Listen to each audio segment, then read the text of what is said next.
पहला काम उन्होंने क्या करा, एक 5 ईयर प्लान करके इंट्रोड्यूस करा एक सिस्टम, ठीक है। 5 ईयर प्लानिंग जो थी वो इंट्रोड्यूस कर गई कब, 1950 में, और इसके लिए एक संस्थान स्थापित करा गया जिसका नाम था प्लानिंग कमीशन, ठीक है।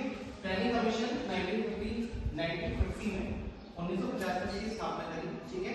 और इसका काम क्या था, इसका काम था कि जितने भी लीडर्स हैं, ठीक है, वो इसके अकॉर्डिंग चलेंगे। 5 ईयर प्लान में जो है एक प्लानिंग चली जाएगी आने वाले 5 सालों में किसी भी सरकार को, जो भी सरकार चुनी जाएगी वो किस तरीके से काम करेगी, ठीक है। कोई भी सरकार हमारे देश में जो 5 साल के लिए चुनी जाती है वो इसी 5 ईयर प्लान में है चुनी जाती है, ठीक है।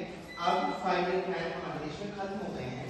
आखिरी 5 ईयर प्लान जो था, लास्ट 5 ईयर प्लान जो था वो 13 था, 13, ठीक है। यानी कि अगर आपसे कोई क्वेश्चन पूछना है, आपके बोर्ड में क्वेश्चन आता है, क्योंकि अब ये क्वेश्चन पूछा जा सकता है, एक नंबर पे पूछा जा सकता है कि हमारे देश में टोटल 5 ईयर प्लान कितने हुए, तो हमारे देश में 5 year plan total 13 5 year plan हुए, और कभी खत्म हो गया 2017 में आखिरी 5 ईयर प्लान खत्म हो गया। सो 2017 में हमारे यहाँ 5 ईयर प्लान नहीं चल रहा, ठीक है, समझ में आया। तो 5